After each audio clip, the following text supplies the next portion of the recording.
어제 주식시장을 뭐라 말을 해야 되나요?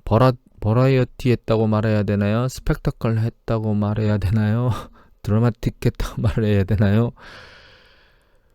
한국 시장 한 2.5, 1% 중반대까지 올라갔던 것 같은데, 그랬다 좀 빠지고 끝났고, 아니, 다른 아시아 시장은 다 괜찮은데, 중국만 1% 넘게 빠지고 끝났고, 또 중국이 빠진 게, 장 초반에는 괜찮았었거든요. 괜찮은 움직임을 보이다가 장 후반부에 갑자기 확 뺐거든요. 누군가 대규모로 털었다는 얘기죠. 거래량이 확 늘면서. 그러니까 뭐 어디선가 대규모로 털었어요. 개인보다는 기관 쪽일 것 같은데. 아무튼 이게 왜 이렇게 빠졌나 한참을 찾았는데 어제는 못 찾다. 오늘 새벽에 나온 거 보면 뭐 미국에서 중국 기업들 전부 퇴출시켰다 이런 압박에 의해서 빠졌다는 얘기가 나오고 있는데 정확히 그건지 아닌지는 저도 잘 모르겠습니다. 일단은. 그리고 나서 유럽장이 굉장히 셌거든요. 오후에. 그래서 닥스가 2.4인가 2.5까지 간 걸 봤는데 장 후반부에 보면 장 초반부에 급등했다가 장 후반부에 약간 빠지는 걸로 끝났어요. 그리고 나서 미국장은 마이너스로 끝났습니다. 미국장 같은 경우에도 사실 데일리를 보면 장 초반에는 좀 셌어. 이게 지금 장 끝나고 장 초반에 빠진 게 아니고 장 후반에 빠졌거든요. 장 초반에 좀 올라가다가. 이 원인이 뉴스 보도에 나오는 원인이 이겁니다. 뉴스팬 기사인데 미 경기 부양안이 교착 상태에 있다라고 해서 장이 빠진 건데 사실 개인적으로는 트럼프가 행정명령을 해서 뭐 그 재난지원금 지급하고 600달러를 400달러로 줄여서 지급하고 뭐 이런 부분들을 얘기해서 행정명령에 사인을 했고 야 민주당 너 뭐 불만 있으면 뭐 소송해 막 이렇게 얘기를 한 것 같은데 민주당이 소송을 하기는 쉽지 않겠죠. 왜냐하면 뭔가 지급하겠다고 하는 것들을 행정명령을 때렸는데 거기서 야 이거 안 돼라고 해서 계속 뭔가를 하면 소송을 하게 되면 국민들 표가 날아갈 수도 있지 않을까요? 아무튼 제 생각은 이게 3.4조 달러를 얘기하고 있는 민주당 부양안이 트럼프가 1조 달러 정도 수준에서 사인을 했는데도 불구하고 주식시장이 이렇게 움직인다는 게 저는 개인적으로 사실 놀란 일입니다. 사실. 왜냐하면 이 부양안이 충분하지 않은데도 불구하고 주식시장이 이렇게 올라가고 있는 걸로 봐서는 하지만 사실 실물시장 쪽에서는 금값이 굉장히 빠른 속도로 빠졌습니다. 금값이 이거 이제 당일자는 안 보이는데 일주일자로 보면 쭉 빠졌죠. 뭐 한 2,070달러까지 갔나요? 2,072달러까지 갔네요. 온스당. 그게 갑자기 쭉 빠져서 1,900 초반대까지 내려왔어요. 가격이. 6개월치를 다시 보면 크루드 오일, 그러니까 결과적으로 실물 경제를 움직이는 유가라든가 혹은 쿠퍼, 구리 같은 경우에는 상승세를 멈췄기 때문에 이쪽에서는 실물 경제가 윗방향으로 보이는 추세가 줄었거든요. 그런데도 불구하고 주식시장 자체는 널뛰기를 막 하고 있어서 이런 생각을 합니다. 사실 이렇게 주식시장이 강세를 보이는 때는 통상적으로는 결과적으로 경기의 끝자락, 경기 확장면의 끝자락에서 기존의 경기가 일정 수준 받쳐온 상황에서 발생하는 건데 지금 그렇지 않은 상황에서도 이런 광기를 보이고 있다는 자체가 정말 전대미문의 상황이 아닌가 이런 생각을 개인적으로 합니다. 새로운 이슈가 수면에 올라왔는데 러시아가 뜬금없이 백신을 확 주사를 해버렸죠. 그래서 서울경제기사인데 러시아 백신 김영필 3분 월스트리트 4가지 없다. 하물며 딸도 맞췄다 그랬거든요. 지금 푸틴께서. 이야, 정치적 욕망이 굉장히 세신 분이에요. 딸도 뭐 뭔 일 생길지도 모르는데. 여기 보시면 파리의대 방문교수 피츠가 뭐라 하셨냐면 노데이터, 뭐 우리는 아는 게 없어요. 노사이언스, 이게 과학인지 아닌지 잘 모르겠고, 노백업, 이거 뭐 일 터졌을 때 뭐 해줄 수도 없어. 그다음에 노데이터 또 얘기했네요. 그래서 신뢰도가 정확히 제로라고 얘기했는데 제가 이 기사를 선택한 이유가 이게 저는 사실 백신에 관련된 어떤 호불호가 내년 초에 만들어질 거라고 개인적으로 생각했거든요. 빨라봐야. 그때 백신을 맞추니까. 근데 이거는 지금 3상 실험을 안 하고 바로 2상 끝난 다음에 바로 사람들한테 맞췄는데 여기서 뭔가 악화되는 과정이 나와서 이제 페이스북이나 이런 쪽에 막 이렇게 돌면 사실 사람들의 심리적인 영향이 이게 안 좋은 쪽으로 돌면 이거 백신 정말 잘못했다면 큰일 나겠다라는 쪽으로 움직일 수도 있고 그게 아니고 이게 진짜 해봤더니 3상을 건너뛰고 해봤더니 이거 그래서 상황이 괜찮네라고 하면 좀 더 빠른 속도로 백신이 적용될 수도 있다는 이런 생각이 들었거든요. 그래서 이게 내년 초반이 아니고 올 뭐 가을 겨울이면 이 문제가 뭔가 사람들의 느낌을 바꿀 수 있지 않을까 이런 생각이 잠깐 들었습니다. 물론 뭐 서구 진영에서는 3상이 다 끝나고 안정성이 확인된 다음에 맞추는 거니까 실제로 이제 백신을 맞는 것 자체는 내년 상반기라 돼야 되겠지만 본격적으로 맞추는 게 그렇지 않다 하더라도 이제 주식시장에 대한 움직임은 이게 만약에 긍정적으로 나왔을 때 좀 더 빨리 반응하지 않을까 이런 생각을 개인적으로 했습니다. 연합뉴스 보도에 스페인이 이제 2차 확산세가 뚜렷해지는 걸로 나타나고 있다고 보도가 나왔어요. 하루에 5,000명씩 발생하고 있다. 일본도 마찬가지고, 봉쇄했던 거를 이제 경제를 재개하면서 확산세는 다시 늘어나고 있고, 이미 이제 그 유럽의 CDC 데이터를 보여드렸지만 상승 추세는 계속 지속되고 있는 상황이고요. 이 SBS 기사인데 미국 기약이 코앞인데 어린이 확진세가 한 달 새 90%랍니다. 기사가 뭐냐면 38만 명이 넘는 어린이 코로나19 환자가 18만 명 정도가 한 달 새에 나왔답니다. 그전 4주에 비해 90% 급증했답니다. 근데 트럼프 대통령은 계속 그 계약하라고 압박하고 있고 어린이들이 빨리 난다고 얘기를 했는데 문제가 여기 보시면 미소학회 부회장은 어린이가 걸리는 코로나가 더 약하다고 말하는 거 옳지 않다. 벌써 미국에서 90명이나 숨졌답니다. 코로나로. 정말 슬픈 일입니다. 아이들까지 이렇게 피해를 보는 거 보면 이 결과적으로 부모들의 입장에서는 아이들을 등교시키기가 그것도 이제 완전 정상화로 저희 같은 경우에는 이제 뭐 굉장히 작은 숫자만 보냈잖아요. 2학기 때는 좀 더 넓힌다고 이제 얘기가 되고 있는데 안전한 것을 일정 수준 확인하고 작업을 저희는 하는 거고 미국은 아예 전체 등교를 다 하려고 막 액션을 취하는 걸로 봐서는 이게 굉장히 좀 다른 거 그러니까 경제를 재개하는 거하고 똑같은 상황으로 다시 가는 거죠. 그래서 코로나 상황에는 좋지 않은 게 아닌가 이런 생각을 개인적으로 합니다. 이 CDC 데이터인데요. 이게 지금 이 남서부 쪽에서 지금 안쪽으로 계속 밀려들고 있어요. 내륙 쪽으로 계속 밀려들어가고 있습니다. 결과적으로는 전체가 다 이 파래질 것 같아요. 이쪽 지역은 사실 이제 내륙 지역에서 상대적으로 인구 밀도가 적음에도 불구하고 지금 짙은 방향으로 가고 있어서 이제 우리가 그 창궐이라는 단어를 듣잖아요. 그래서 이제 미국 전역이 창궐의 상황으로 가지 않는가. 그리고 이제 어제 오토바이 관련해서 어디 그 행사를 하는 것을 보여드렸죠.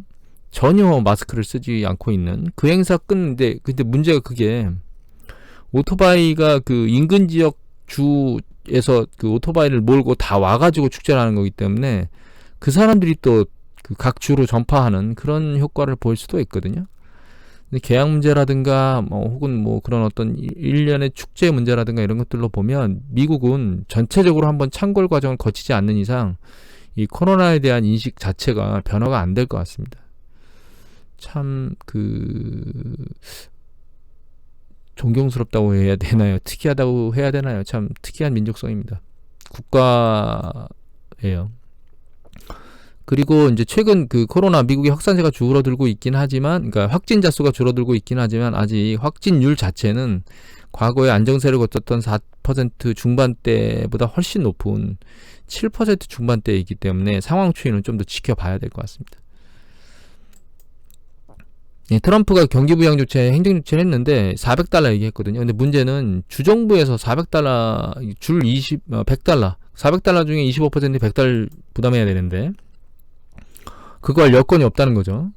그래가지고 주정부 못 주면 $300만 주겠다 이렇게 뭐 얘기를 하고 있다는 거예요. 이미 주정부가 여기 보시면 매월 평균 그 실업수당으로 이미 평균 $350 수준의 공식 실업수당을 지급하고 있기 때문에 이 주정부에서 이미 지급하고 있는 상황에서 플러스로 $100더 못 주겠다 이거죠.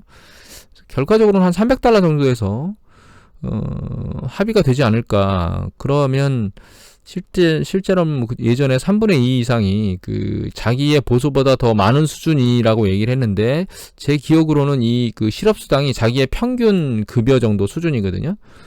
자기 이제 직전 4개월인가 받았던 거에 한 50% 정도 수준으로 제가 알고 있는데 그러면 이거 두 개를 합하게 되면 거의 그냥 그 과거에 그 급여 받는 수준 정도가 되지 않을까 이런 생각을 합니다. 개인적으로는.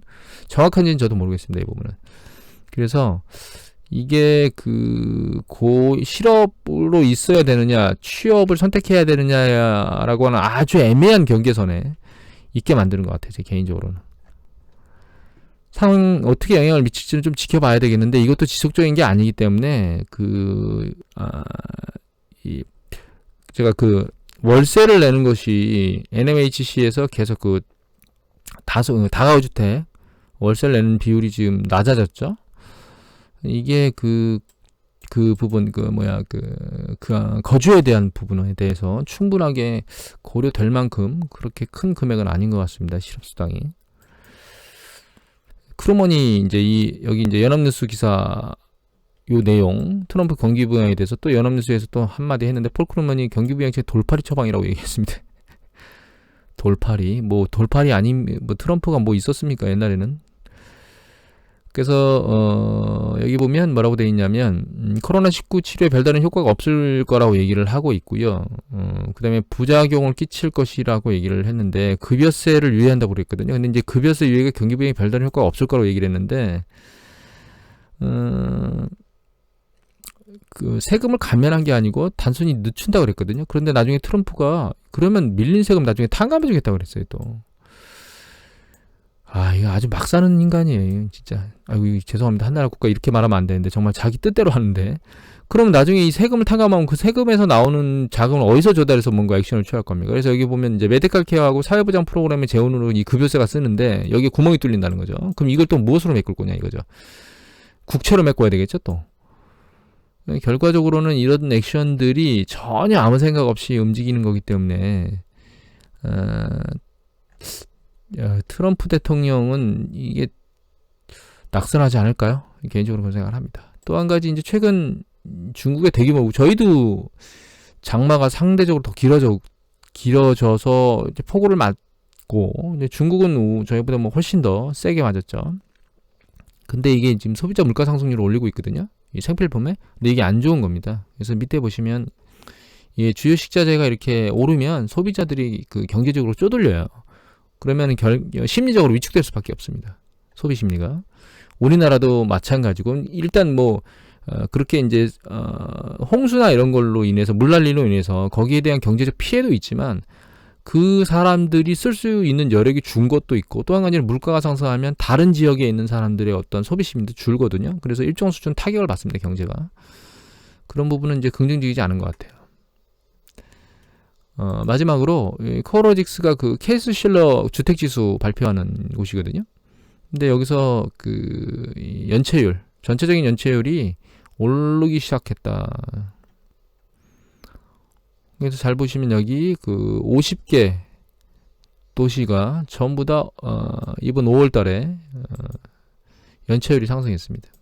그리고 대도시 75% 이상이 대도시가 올랐어요. 심각한 시간 연체율이. 그래서 여기 보시면 30에서 60, 그러니까 60일 이하. 그러니까 2019년도 5월 달에 1.9둔 게 3%로 올랐고, 이번 5월에. 이건 60에서 89, 그러니까 70일 이하. 90일 이하. 90일 미만이라고 얘기해야 되겠네요. 이게 2.8. 그 다음에 90일 이상. 그 다음에 압류된 것이 이제 1.3에서 1.5. 근데 이제 중요한 건 이 부분이 이 밑에서 위로 올라올 거죠. 그러니까 결과적으로 이제 여기가 증가세가 세죠. 그럼 얘가 이 다음으로 밀릴 가능성이 높고, 그 다음에 얘가 다음으로 밀릴 가능성이 높으니까 이렇게 밑에서 위로 올라오는데 밑에가 이제 강화되면서 이쪽 심각한 문제에 봉착하는 그런 최악의 연체율이 증가할 거라는 얘기입니다. 결과적으로는 이미 말씀드렸지만 어제 정부에서 말씀드렸지만 실물 경제의 여파가 상업시설이라든가 주택시장이라든가 특히 주택 같은 경우에 이제 임차 관련된 주택 쪽에도 영향을 미쳤고 그게 또 모기지 관련된 영향도 미치고 있어서 실물 경제 전반에 대한 영향이 가해지고 있는 상황이고 이런 상황에서 소수의 기업들만이 긍정적인 패턴을 보이고 있는 상황인데 그것이 주식시장을 계속 위로 끌어올리는 그런 어떤 원동력으로 작용되고 있고요. 이 원동력이 언제까지 갈지는 정말 예측하기가 어려운 것 같아요. 다만 이게 지속될 수 있을 것인가에 대한 물음표는 저는 계속 가지고 있습니다. 사실 관계의 끝자락이 어딘지는 아무도 몰라요. 근데 이 생각은 개인적으로 합니다. 예전에 한번 말씀드린 적이 있는데 아이작 뉴턴이 사우스시 주식을 샀다가 이익을 내고 팔았는데 그 뒤에 또 올라서 아이고 내가 너무 빨리 내렸나? 라고 해서 다시 올라탔다가 나중에 홀라당 말아먹은 얘기를 한번 드린 적이 있죠.